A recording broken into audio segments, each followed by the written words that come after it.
everybody, and welcome to the test screening. My name is Chloe. My name is Billy. It's been a little while since we last did an episode. We're just busy people. We're in demand, Billy. That's why. We're just too popular.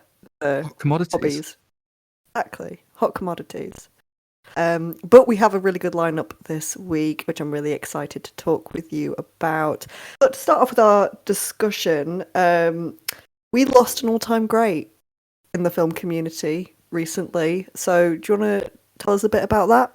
Earlier this past couple of weeks, we lost the amazing American director, Mr. William Friedkin, most famously revered for what is often cited as one of, if not the single greatest horror film of all time, The Exorcist, and a landmark film in the realm of like more gritty, true to life, realistic crime thrillers, The French Connection, which was also multi-Oscar winning, including for Best Picture, Best Actor Oscar for the great Gene Hackman as well, and has made some more underrated and lesser seen but equally valuable pieces like Bug and also Killer Joe, which was his last feature. It came out in 2011 based off a stage play, really kind of grimy, sort of sadistic crime thriller that was had a sort of pressure cooker, almost stage play-esque construction to it, and it had Matthew McConaughey in one of his most villainous roles. That's a really great late in the day career one that I would encourage many people to check out if they can stomach some of the more violent content in it. He was due to premiere a film, his first feature in 12 years, at Venice later this year, but sadly he won't be there to see the response to it. And I mean, first of all, what a talent. I mean, just to produce two of the most iconic films in their respective genres is, a feat in of itself. And I've always kind of wondered. I don't think we've ever spoken about The Exorcist, which is surprising considering our penchant, especially my penchant for horror cinema. I mean, I did my dissertation on horror films. What are your thoughts on The Exorcist? I came to The Exorcist quite late. It was one of those ones where I watched it because I knew I was going to uni. I'd just gotten my acceptance letter, and I was like, I really need to buff up on some films so that I'm not behind everybody else. I need to watch some classics. So I watched it with my family. I think it must have been around Halloween, actually. And I knew, obviously, about the iconic moments, the girl chucking up and head spinning around and all of those things. And I mean, I remember I expected it to be creepy, but I kind of thought because it was so old that it wouldn't really get to me. That's kind of like why I agreed to watch it at the time, because I'm not a horror fan. I'm not a big horror fan, but I was like, oh, this one's an old one. It'll probably be fine.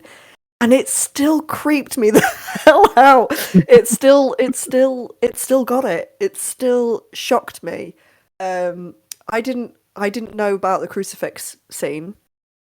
And I was like, oh, that was a shock. Oh, that's why it's still an 18.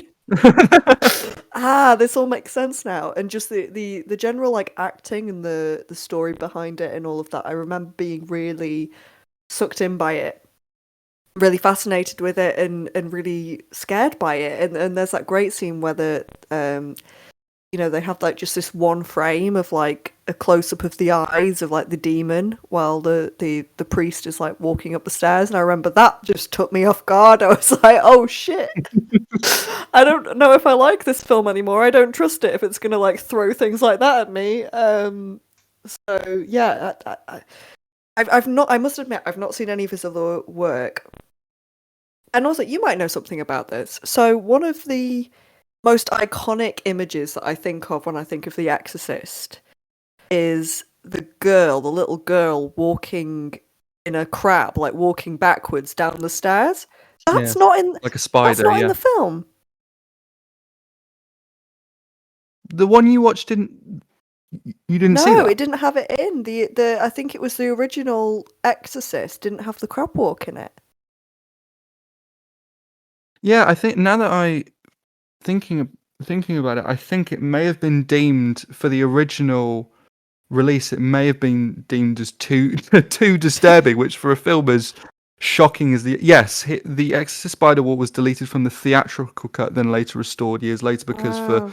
mainstream audiences it was deemed as too visceral and too disturbing, which it most certainly is. It's probably one of the most iconic body horror sequences I think in all of horror cinema. And the way she just kind of gets toward, and the fact that it comes completely out of nowhere as well, and it's like the sort of the string stabs that kind of slowly rise up in the mix come in very sharp. There isn't like a lot of build up to it. You kind of just see Ellen Burstyn's really sort of terrified reaction, and then it just suddenly happens. And sure, maybe the movement seems a little bit robotic by today's standards, but even 50 years on, it's still a very, very, very, very unsettling image. I mean, on my Blu-ray director's cut copy, it is there, but I mean, I love how they tried to remove a sequence to make it not as disturbing, and yet it was still one of the most controversial films of its era. Yeah, I mean, it was it was deemed by a lot to be evil. Like, it was deemed by many to be an evil movie. Like, especially like in the church and stuff. The church weren't happy with it. They thought that it was, I don't know. People thought that there was actually something cursed about it. I seem to remember. Yeah, I think it speaks to how horrifying a lot of the images and possession sequences are in it. That I think the Catholic Church in particular were just totally reviled by it, and I think they picketed screenings of it, and I mean, naturally that just led to it being all the more successful. I mean, it was made on a fairly mid-sized budget for the time, but $12 million in, I think it was 1973, and it made 428.2 million, so it was hugely financially successful. I think it might even still hold, maybe when adjusted for inflation. I'm not exactly sure of the facts of this, but I think it may even still hold some kind of record for its. It had several sequels and was the highest grossing R-rated horror film until it. Oh, until it. Usurped wait, and this is the Yeah. remake of it, isn't it? Not Tim Curry. Yeah, not the Tim Curry TV miniseries. Yeah, the 2017 film. Oh, So yeah, wow. for 44 years, it was the highest grossing R-rated horror film, which is something. amazing. It was Yeah. inducted into the National Film Registry in 2010. My initial thoughts when watching The Exorcist the first time, and I think I first watched it when I was 16. Me and my dad watched it, because he hadn't seen it in a lot of years, and it really terrified him as a 19-year-old. And I think we wanted to sort of watch it together and share that experience a little bit.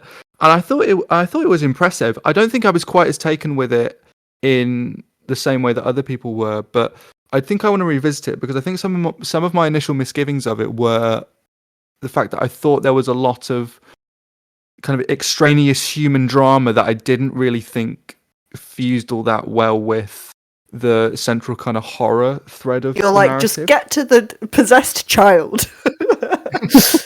I was just like, I want more blood. I want more I want more spider walking. I want more floating beds. I guess that's the difference between, the older generation of horror movies and the new one, and people's attention span. Because I think what works for me about The Exorcist is that build, and the human drama of it makes you connected to the characters. It makes you really care about what's happening to her. And I think sometimes in like recent horror, you lose that a little bit. You kind of lose that normality, and the paranormal is so shocking because it's such a mundane life that these characters live. So I don't know, I think that's part of it. I think that's part of why it's so creepy, because it feels like it feels quite real in a way. Yeah, I definitely think that would strike more of a chord with me now. I mean, we were talking about Talk to Me on the last episode we did, and how I thought that the character development just in between the really well done and visceral horror sequences just meant the film didn't really hold together for me because it wasn't that well developed. I think if I watch The Exorcist now, 8 or so years later, having, done a lot of academic research into the horror genre and grown a lot more fond of it, and having grown a lot more knowledgeable of what, for me, makes horror films work and what makes a good entry in that genre, I think I would probably see a lot more merit in the human drama now, and think it fits together a lot more recently. I've also never taken a particularly deep dive into a lot of Mark Commode's very in-depth. I mean, he made a film called documentary called The I've Fear of seen that. God, all It's about The brilliant. Exorcist. You I've never would seen it. you would love Yeah, it. It'd be right up I'm your alley. sure I, And also, I'm he's like sure I really would. baby faced in it. I remember thinking like, wow, Mark Commode looks really young. He's still looking good. You still don't look your age, Mark. Not trying to say you look old now, but it was just like I was like, oh, this is how old is this? Yeah, it's like the 80s or 90s or something that documentary was Yeah, it's made. I fab. think I would love to revisit the work years later, having knowing what I know about horror now, and maybe doing a bit more of a deep dive into the circumstances and context of The Exorcist itself, and then see if that has changed my opinion. The work immediately preceding The Exorcist uh, was a film that William Friedkin made called Sorcerer, which was an American remake of an old 50s French film called The Wages of Fear. And given that The Exorcist was so hugely financially successful, William Friedkin was essentially given carte blanche to make whatever he wanted after that, really, because the studios had so much faith in his ability to both make great films and bring in, large box office revenue. So he made this film called Sorcerer, and it's about four sort of criminals slash terrorists from different corners of the world who, due to being kind of having to either being exiled legally or like having ran away from their respective countries to escape the law, end up finding themselves in the Dominican Republic, and there is some large structural issues and wildfires in some sort of mines in the jungle, and they need dynamite to quell the fire. But where the dynamite is found and sort of stored is a great distance away from the section of the area it needs to get to.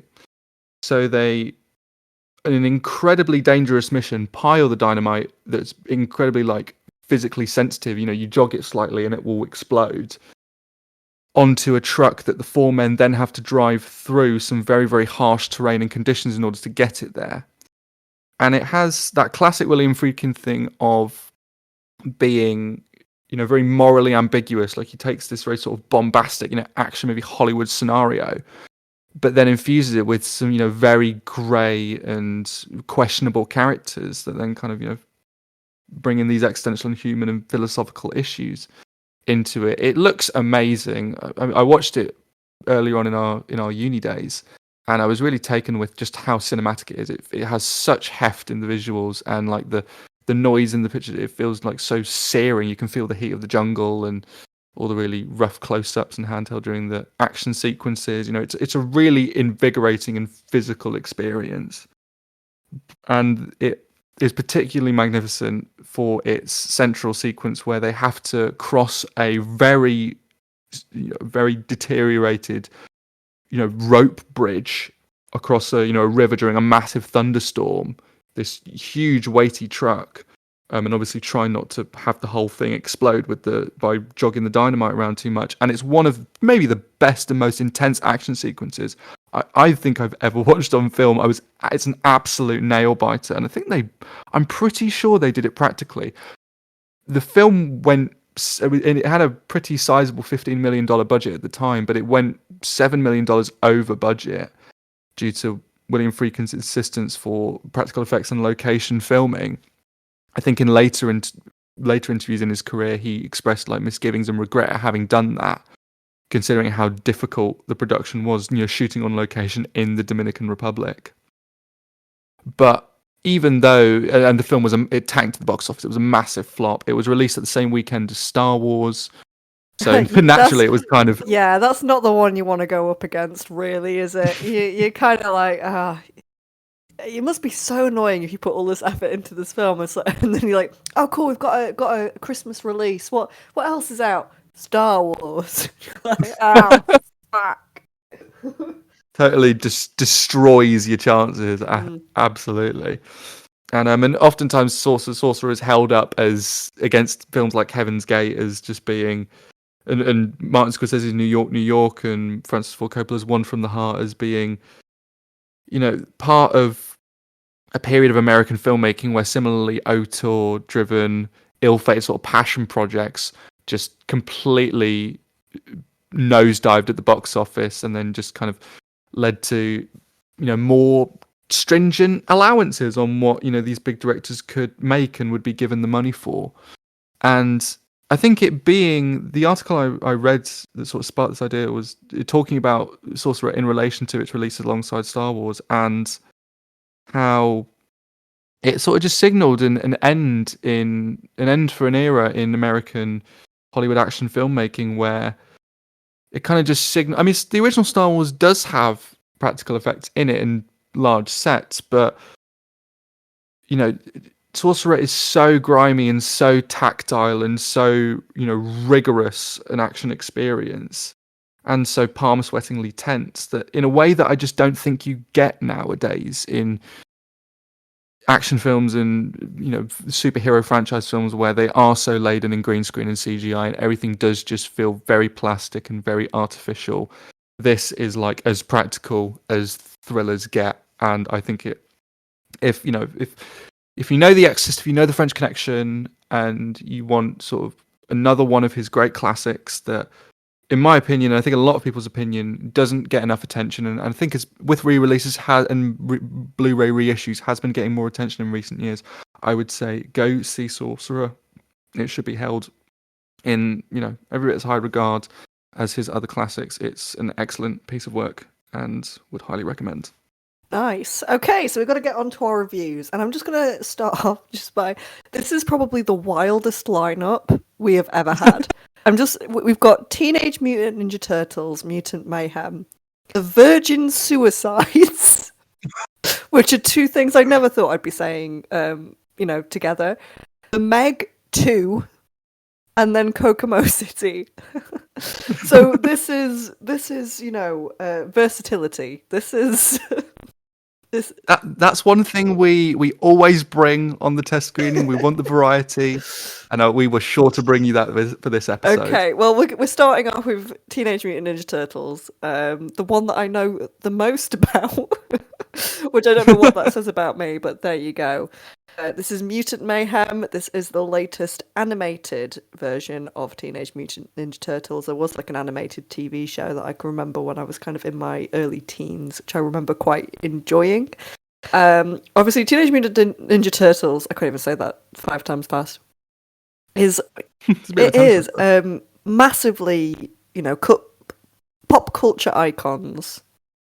What is this latest iteration like? Is it worth watching, or should we go back to those absolutely terrifying suits from the 90s?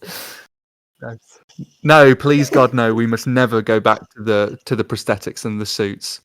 They make the masks in Planet of the Apes look good. Actually, I just to say, I actually think that those films are still better than whatever the hell Michael Bay turned them into. Oh yes, 100%. We don't talk about. To be fair, I think Michael Bay ruins most things he touches. But and Teenage Mutant Ninja Turtles, I'm getting the tongue twisted now, is certainly one of them. And we don't need computer animation. We don't need the weird prosthetics and the weird costumes. Apparently, we just need cell shading, which is what's been done in this latest iteration. So I think we all, familiar with the story. I mean, this is an origin story. It's the rat who ends up becoming the dad is through villainous sort of supervillain scenarios and the police breaking in. At least that's how it's portrayed in this entry. Is covered in sort of this weird sort of plutonium-esque substance, and that is all that also then rubs off onto some turtles in the sewer, and they then grow to be sort of have human characteristics and be capable of speech and also empathy and emotion and behave like humans. And I think in this carnation of the Teenage Mutant Ninja Turtles source material, these are the ones that feel most like teenagers, which is kind of gratifying because they never really feel like that in any of the other versions, at least not in the Michael Bay versions. They're so like buff. They're so hench. It's like they're like we got like four times bodybuilders. Oh no, yes, that just didn't make sense to me in that version. But I think unlike many others who may have a certain nostalgia for the older Teenage Mutant Ninja Turtles TV shows and movies, I don't have that same sentimental significance to it. I do remember watching some of them as a younger child, but I can't say I have that same fondness for the source material. That being said, the trailer for Mutant Mayhem, it seemed to be pitching it tonally in the same sort of ballpark as the new Spider-Verse films. Obviously, I raved about Across Spider-Verse in the last episode. And those films completely reinvented that respective franchise and put a new atmosphere, narrative spin on some well-worn source material and breathed new life into it. So I thought the Mutant Mayhem may kind of do the same thing, and it had obvious visual similarities in their animation styles from watching the trailer. So I went in with an open mind, and I have to say, I thoroughly enjoyed it. Firstly, I think anything animated released in the immediate future will live in the shadow of the visual masterpiece that is Across the Spider-Verse, Mutant Mayhem, it doesn't simply ape the CGI aided cel shaded look of those films. The animation is similarly vibrant and sharp in its enormous level of detail and eye popping, but there's a very nice distinct detail unique to Mutant Mayhem, and that's how the animation has a more pronounced hand-drawn texture to it. Like the lip movements have a certain charmingly staccato quality to them, to giving the impression of having jumped straight from the pages of a comic book. These characters and weather effects like puddles, rain, fire, smoke, and steam all have very obviously kind of hand-drawn looking scuffs from pencils and lines and scribbles that give the animation a really lovely tactile quality. I remember when we reviewed Wolf Walkers, I talked about how much I love when animation you can feel the fingerprints of the animators, and I think that's certainly true of this work, even though it is obviously aided in some sequences by some CG, but it's very tastefully incorporated. And whilst I wouldn't say, in terms of the characters, I wouldn't say the personalities of the four turtles are defined particularly distinctly. They can blur together at points. I think perhaps due to the fast pace and the large cast, the voice performances are so effortlessly buoyant and playful, and it's so easy to fall in with their banter and become involved in their teenage escapades and their youthful excitement because of that. And the rest of the voice cast is stellar too. I mean, this is a stacked voice cast. I mean, Jackie Chan, brings that elderly wisdom and inquisitiveness we'd expect from him in a role like this. He's playing the rat father. Ayo Edebiri, who is Sydney on The Bear. I mean, anything having a connection to The Bear is a good sign in my book. She's perfectly cast as this high school teen that befriends the boys. It's great to see her branching out more and getting more work in high profile projects. Ice Cube absolutely kills it as the villain Superfly, who is a giant mutated fly. His voice is so cartoonishly menacing, and yet it can do bewildered elastic comedy brilliantly too, and also kind of drop into some more tender moments too. He's got such character in his voice. And Maya Rudolph, Paul Rudd, Seth Rogen, John Cena, Giancarlo Esposito, who's Gus in Breaking Bad, if anyone doesn't know, and Post Malone round out this cast, and they're all delivering really stellar work. It's great to see so many familiar faces in a voice cast, and yet them all doing such solid work across the board. The action with the hand-to-hand combat sequences, they're very emphatic and balletic. Characters utilising their surroundings to outsmart or clobber their enemies. It felt quite indebted to some moments in Asian martial arts cinema and kind of wuxia films, which I think adds in that kind of raw punch, but also that flighty quality to it. And how bombastic and flat out epic the set pieces get in the latter third of the runtime are really impressive too. That's all helped by very smile-inducing mix in the soundtrack of old school 80s and 90s hip hop and soul music as well, which obviously is totally up my street. There's a particularly cool use of I Know by De La Soul in a very warm and good-hearted family montage that I particularly enjoyed. Perhaps most impressively though, I was impressed by how well threaded through the action the film's message was. It's hitting on that tried and tested theme of acceptance and prejudice that come with mutated superhero characters, and I wouldn't go as far to say that it brings new dimensions to that theme particularly. It's not tackling that with any great level of depth, but it lands and connects at a base level because the atmosphere of the film is so infectiously lively and the characters are so well played. It's then very committed, the film, to signposting that message throughout the dialogue and action sequences pretty much all the way through. Just when you think you're getting away from that theme a little bit and maybe kind of focusing more on the action, it hits you with just another reminder in a character interaction or a plot point that just reminds you of this is what the key idea the film wants you to take away. And I really appreciated that. It doesn't do it in a super grave or heavy-handed way. It makes it obvious enough, though, to ensure that message does really hit the viewer, and it develops alongside the characters as they grow in the film in a very prominent and overt way.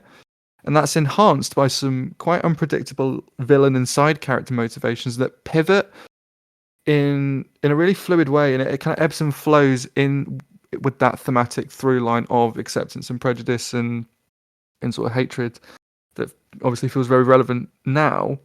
And the changing interplay between some of the characters and the way it mirrors that message and keeps things moving and changing in an interesting fashion is, I think, really solid writing on the part of the writers here. It's a very tight 90 minutes. It really runs pretty much the perfect length. Just when I thought, okay, it needs to end now, it did. In order for it to be like just super on the button structurally. There are some genuinely quite beautiful moments where like that adolescent longing for connection and freedom is paired with some very warm, resonant 80s like sci-fi, strange, almost Stranger Things-esque synth chords. Kind of have that old like sort of Steven Spielberg quality to it, which made some moments quite moving, actually, more so than I expected. If I have a couple of minor complaints, the humor doesn't really land a lot of the time for me. The jokes aren't all that sharp in their wit and are dashed off with somewhat little attention giving to finely honed comedic timing from the script and cast. Some of the editorial rhythm in the montages can be a little bit awkward. It can feel a little off the cutting pace with how it's kind of hitting the beat of the instrumental for whatever song's playing in the soundtrack. Other times it is very on the money, though. And there are some uses of archival live action footage from old adverts and 80s films, which are used effectively to illustrate character progression and plot points, but I did find they broke me out of the world that the animation had done such a good job of sort of conjuring up, and I didn't really want to be pulled out of that so much. But those are pretty minor complaints. I was very impressed by this, more so than I thought I was going to be. It was a great reminder of how a big release that you kind of don't really have a lot of interest in can actually provide a really enjoyable, entertaining experience. That does also hit from a story and character perspective. I would give this an A-. Very nice. good. Who knew? And Who knew the Teenage Mutant Ninja Turtles could be such a good time in your 20s? Yeah, I was just like, I wouldn't be adverse to a sequel. Cool. I think I might have finally gotten on the train. Teenage Mutant Ninja Turtles. Mutant Mayhem Who's your favourite? This is a very important question. Which one of the turtles is your favourite? Oh, I'm not sure. I think because of the distinction in personality, it doesn't maybe made it a little bit tricky for me to pick a favourite. I did like the answer is Donatello. The correct answer. The only correct answer is Donatello. Okay, well that's who we'll go with then. Thank you. Okay, cool. Right, moving on. We're now pivoting to the virgin suicides. I can't get over this list. So why are we talking about virgin suicides? Because this is not a recent release. This is quite an old one. This is a film by one of the many Coppolas. Is this Sofia Coppola? Yes, this is Sofia Coppola's debut feature. Wow, I knew it was one of them. There's so many Coppolas, so many of them. So why are we talking about this film?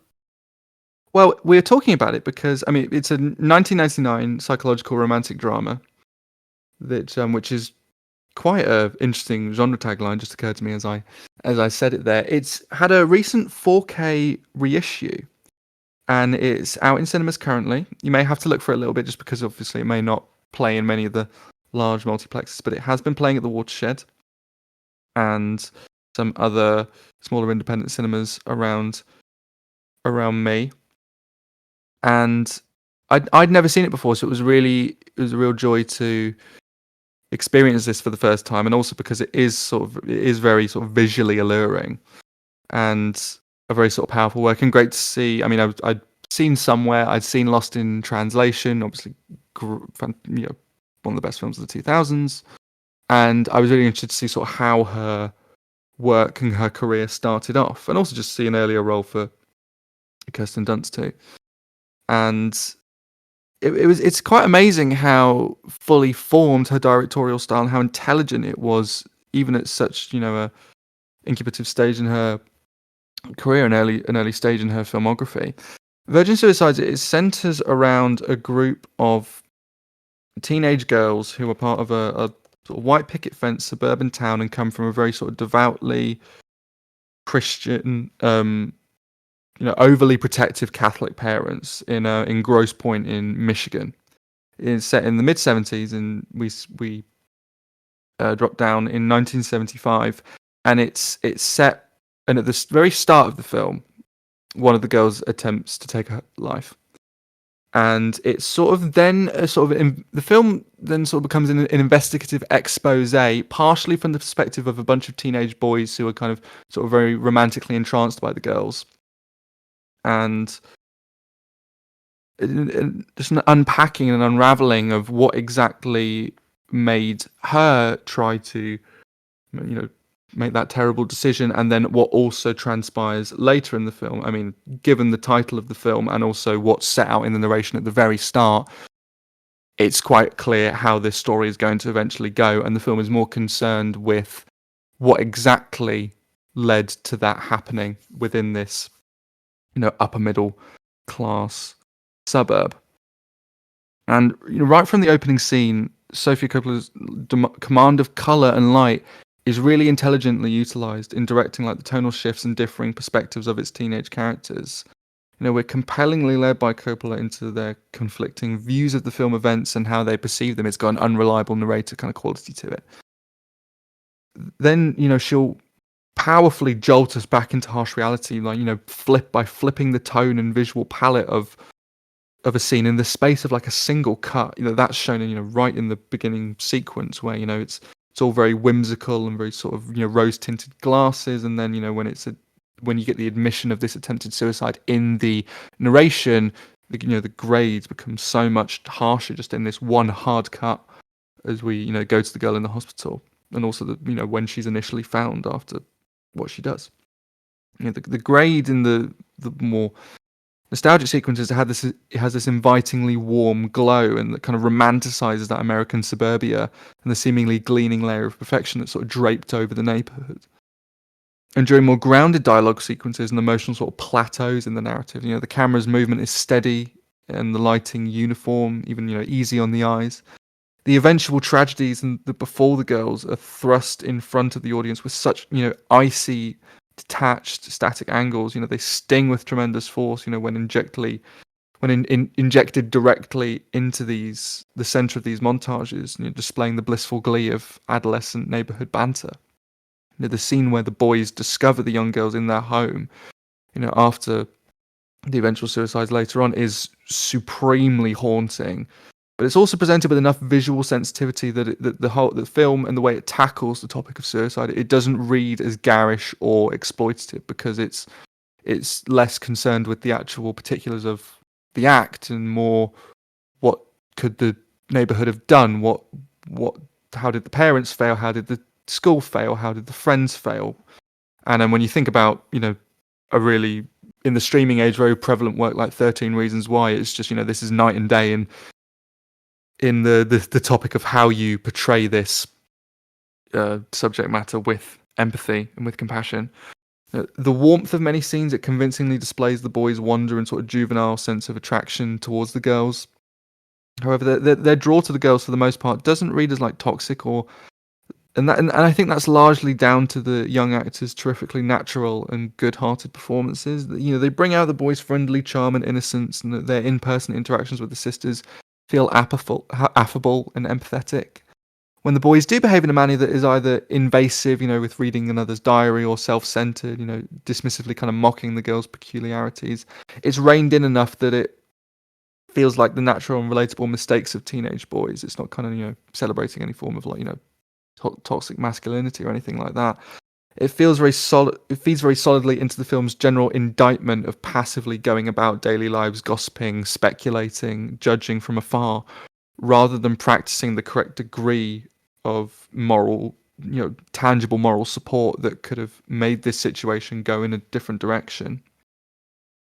Situating many admissions of the boy's desires and intent in the voiceover narration is also very meaningful and smart from a script perspective, because it keeps their dialogue around desire and wanting in the figurative and literal background from a formal filmmaking perspective. It keeps their intention of looking to help and understand the girls' struggles as ideas in the abstract rather than tangible dialogue or support that may have affected some positive change in the girls' lives. And I really love that structural and formal filmmaking decision that feeds into the main theme in a really meaningful way. This is also communicated by the significant structural decision to announce the impending death of the girls at the very outset of the film. It colours every ensuing conversation and exchange throughout with a deep underlying sense of regret and pain. We as viewers take on Sofia Coppola's investigative directorial eye as though we look for every opportunity that could have been taken to actually see if the girls were okay in these conversations where so many chances were missed and not taken. Every missed chance to convey concern, it bakes the criticism of the community's inaction into the very fabric of the film's direction and atmosphere, which is particularly well executed and successful when you consider this was Coppola's debut feature. She displays such mastery of that here. But perhaps her most effective narrative technique is, like I said earlier, her excellent grasp of tone. The woozy and dreamy 90s alternative rock soundtrack selections combined with the aforementioned nostalgic visual presentation, it wraps us up in this almost intoxicating and alluring sense of mystery that she also cloaks the girls in. We're kind of kept at an arm's length from them as the town keeps a removed, distant eye on proceedings rather than making a conscious effort to intervene in the oppressive behavior and treatment by the parents. The tone brilliantly mirrors the superficial fascination the boys have with the girls' beauty and the town with their behavior. But the film never dips into romanticizing their eventual suicides. The seeds of horror and dread and impending catastrophe are effectively sown throughout the film with the progressive lapses into more sinister shades of color, foreboding shifts in the texture of the soundtrack, more dissonant and sour sounding song choices or ebbs and flows in the score, these pullbacked whys of suburban interiors that show them for the hollow echo chambers they are. The script does at one point choose to hone in on one specific relationship between one of the sisters and boys, and I would have preferred slightly more balance between them and the parents' control of the household earlier on in the film. I feel as though that would have made the final tragedy hit with even more pathos, although it does hit with a lot of it already. In spite of that, this is still a bleakly insightful and impactful examination of emotional neglect and suburban oppression that, when viewed through the lens of today's more mental health conscious, societal crisis, it feels even more significant now. And, it's a terrific debut feature, very, very well made and very emotionally impactful, and has a really sophisticated and delicate approach to a very, very difficult subject. And I would give this an A. It's a great piece of work. Pivoting again. You can also actually, before I just would like to add, you can also find this reissue version on Blu-ray, both regular Blu-ray and 4K Blu-ray, if the cinema release has escaped you. Who's got CDs these days? CDs, what am I even on about? Who's getting DVDs? Well, me, but I'm single-handedly keeping the entire Blu-ray industry alive. Keeping the Blu-ray industry alive. I don't think I've bought a Blu-ray in a decade. At least. It's been a while. It's been a while since I bought a Blu-ray. But that's still good to know that we're still getting these re-releases and we're still getting them, available for people to have a look at. And it's great that they're kind of reviving some of these older films that might have actually passed people by, and giving them the big screen treatment that they truly deserve. Pivoting again. The Meg 2. I'm getting whiplash from this episode. This is a lot. The Meg 2, sequel to The Meg, about a big, big, big, big, big shark, starring Jason Statham. Yeah, so are there two Megs this time around? Have they pulled the jaws? It's not one shark, it's two sharks. Like how? Oh, How it's are more than they? two. Oh, wonderful! So how are they upping the It's more than. stakes? Oh, they are. They are. There's an entire fleet of Megs, Oh, bloody and I love how they hell! just refer to Megs in the film. You know, not Megalodon, not all their sharks. They actually refer to them just in general conversation as, "Oh, there's a Meg over there." It just makes us think of Meg from Family Guy. Oh yeah, I'm glad you're not the only person who has that mental jog when hearing the name. You Meg. almost want to tagline this entry in the Meg cinematic universe with "This time it's personal." But oh god, I mean, there's even a squid. They even add in a squid. The weird thing about the Meg films is that, I mean, they on paper they seem cut from exactly the same cloth as Cocaine Bear, right? And I think particularly with the case of the Meg, you could pretty much describe it accurately as, you know, Sharknado with a budget.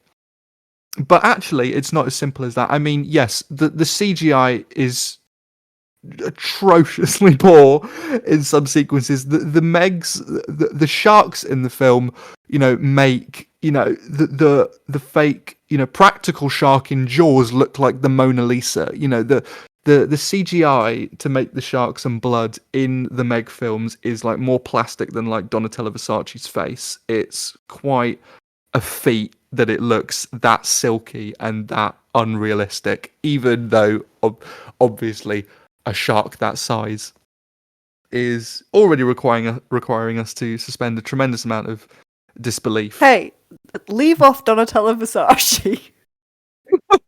I'm sorry, I just remember seeing the Gianni Versace film and then TV series, and then just kind of looking into it and going, "Oh wow, that was a choice." That level of surgery, but and I thought the analogy worked quite well. But Hey, that's an aside. leave off a queen.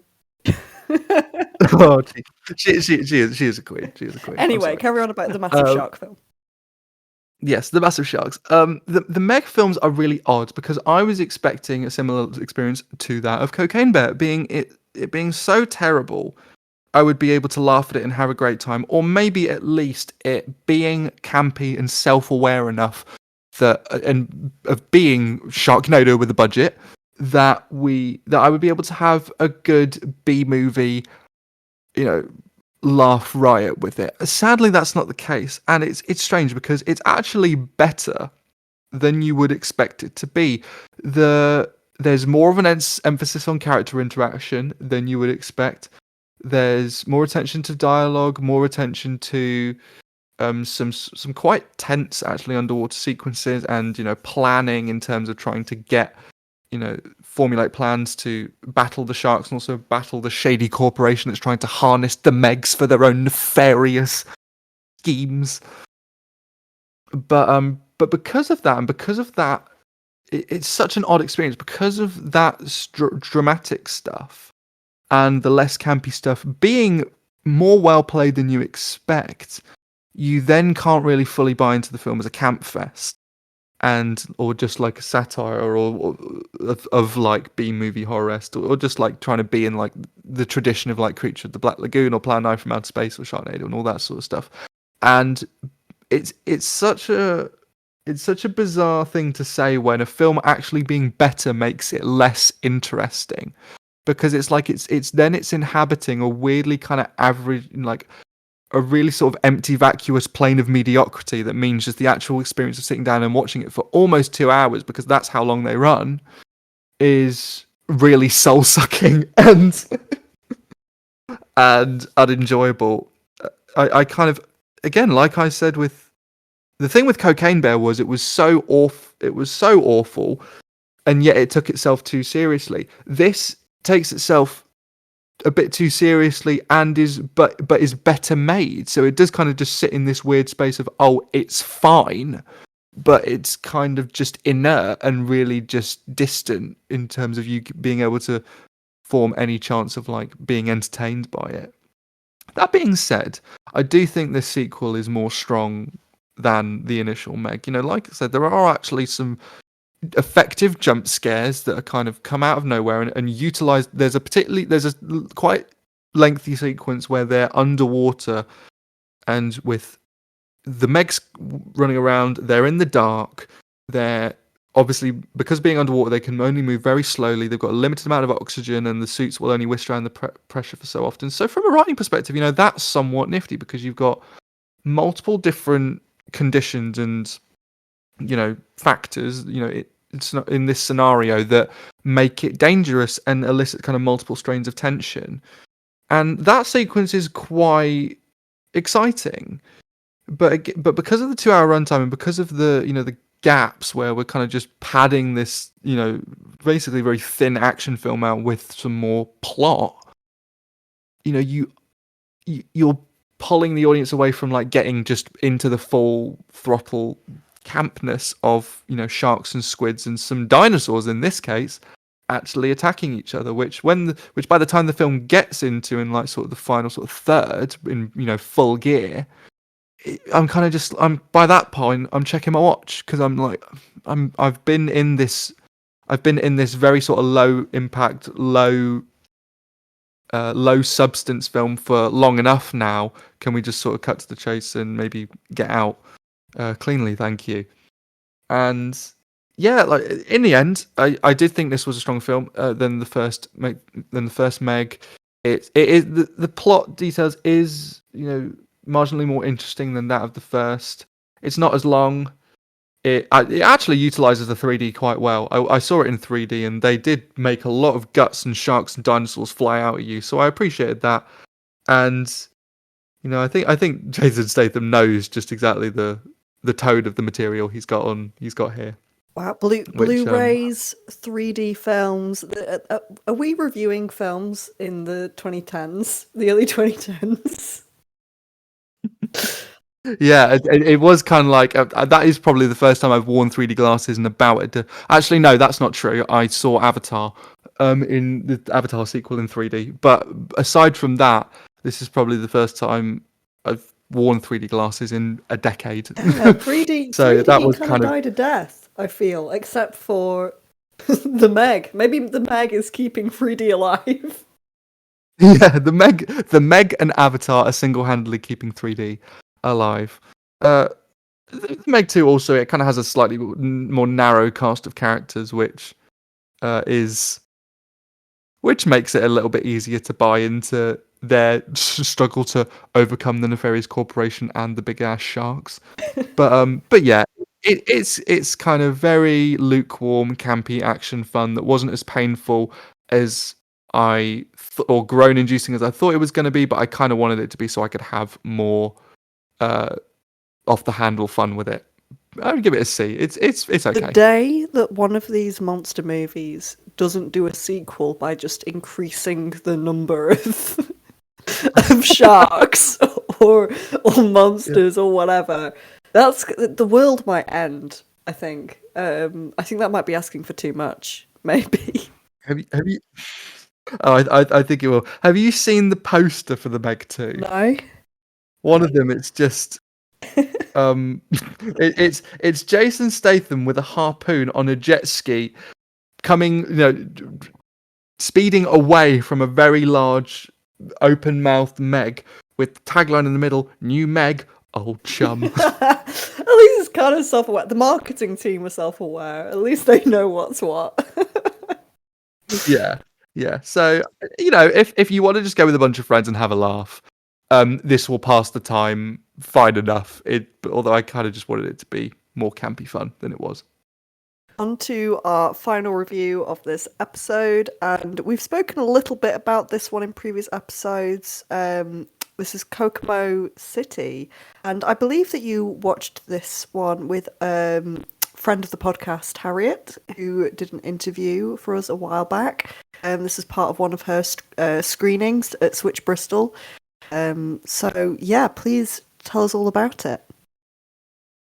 Yeah, so this is on general release now, Kokomo City, and I, as you say, saw it as part of a preview screening that Harriet put on as part of Switch Bristol, a trans-focused cinema collective and creative space. Do go check them out. And it was a really great opportunity to see this film and have the post-screening discussion in that really inclusive and positive space and environment. Always happy to come and go to those screenings.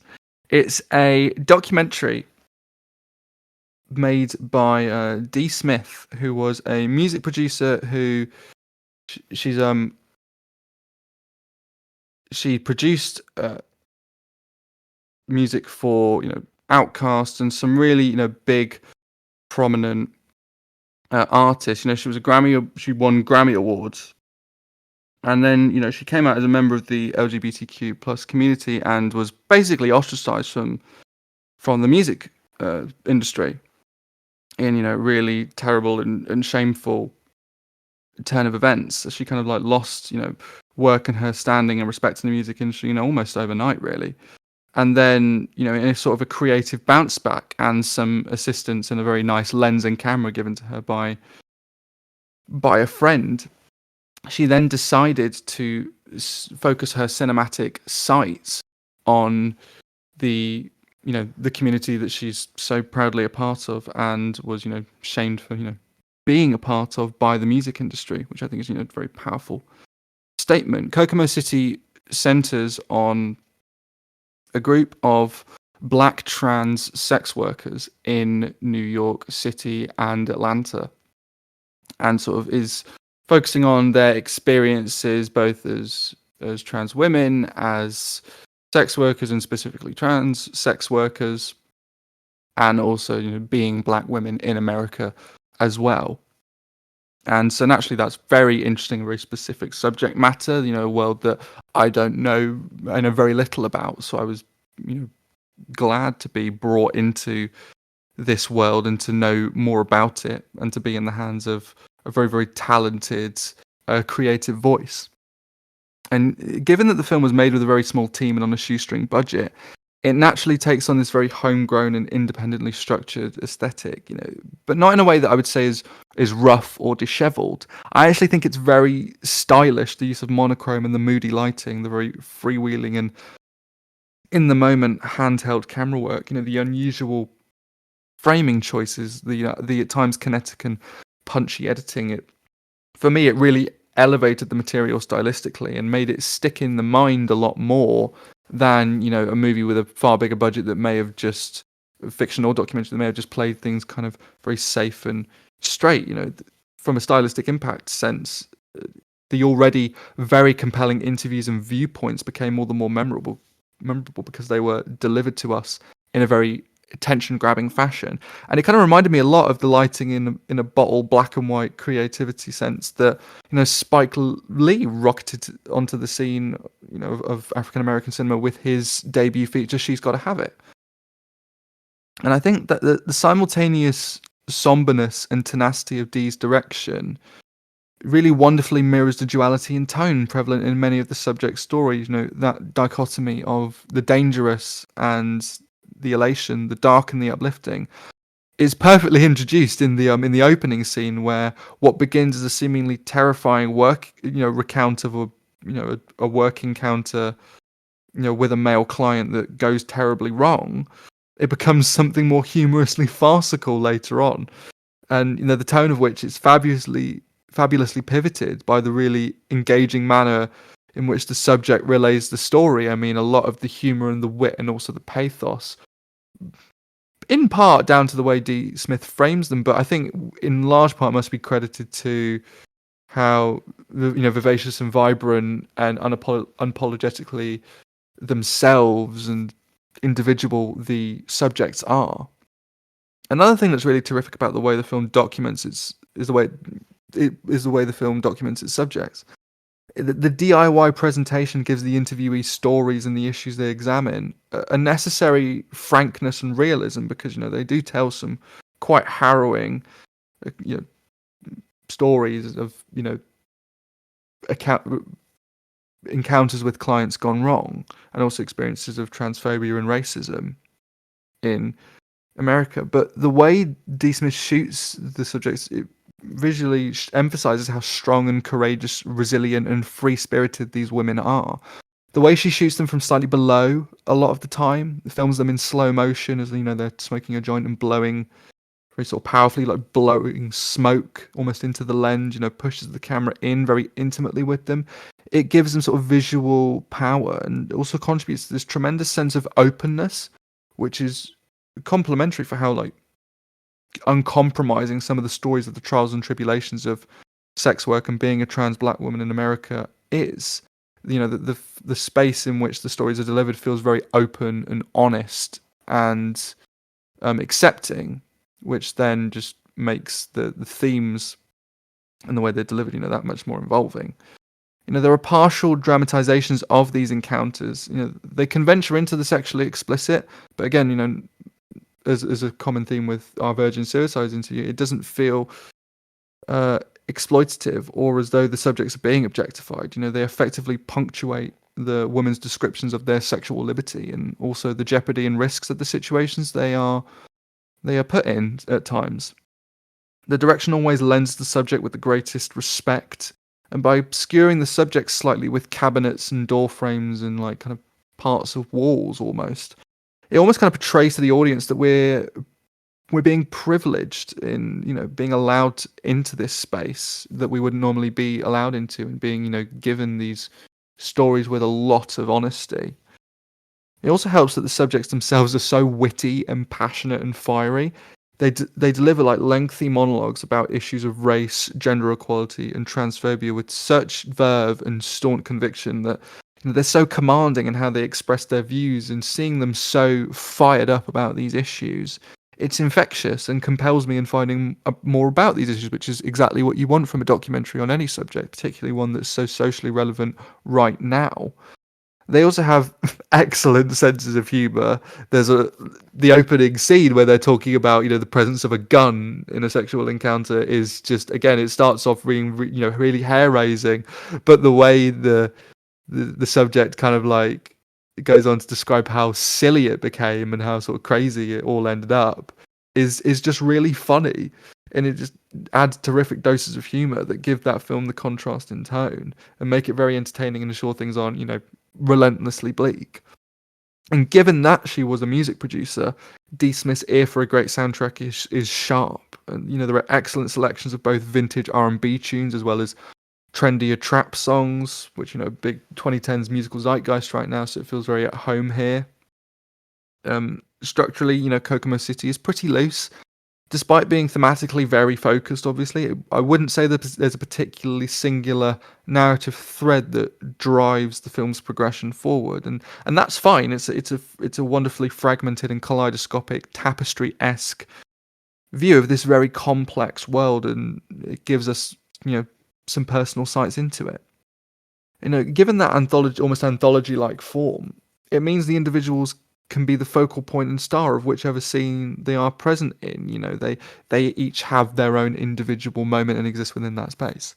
And due to the abundant brazen energy of the film and the fact that it runs a very compact 73-minute runtime, it doesn't feel unfocused or messy in its approach. It's slices of life flow together naturally. Even if one or two of the asides, especially one of a rich white record producer, it seems a little bit random. That would be my only complaint. Some of the strains of the film seem a little bit like I feel like the message of this particular subject and interviewee is fitting into the stories of the other subjects somewhat awkwardly, but because of the film's that loose structure and that smooth compact runtime, it didn't become that much of an issue for me, and it kind of got out at just the right time. Whereas I think if if you carried that fragmented structure on for like 2 hours, it could have maybe become a bit more of an issue, and made the film patience testing. But no, it worked here very, very well, and actually almost it left me wanting more, not in a bad way, but there were certain strains where I thought, oh, this could have, I could see that being carried on and developed even further, but it's sort of brought to like a natural conclusion for the purposes of the film. But yeah, this is a really terrific documentary. it's also very sad to say that one of the subjects on the film Coco was actually murdered. I think earlier this year, shortly after the film's Sundance premiere, which is very sad. But it's great to see her words and her life and her viewpoint, immortalized on screen, so that people knew who she was, and sees a very real example of the issues that these women in this sector of society faces in America and the world at the moment. It's a really terrific documentary. I would really hope people seek it out. Now that it's on wide release, I would give this an A-. It's very strong. Just hearing you talking about it, it makes me think a little bit of Paris is Burning, which is a staple in queer cinema and one of the most celebrated documentaries. But the thing about Paris is Burning is there's a certain part of it that sits a little bit uneasy with a lot of the queer community, in that it does feel a little bit exploitative. And I don't believe the filmmakers were part of that world before they decided to kind of go in with the camera. But it's really nice to see, a modern version of that, because we don't get, just the fact that the only one that I can think of that's done this is Paris is Burning, and that was made in the 80s, early 90s, something along those lines.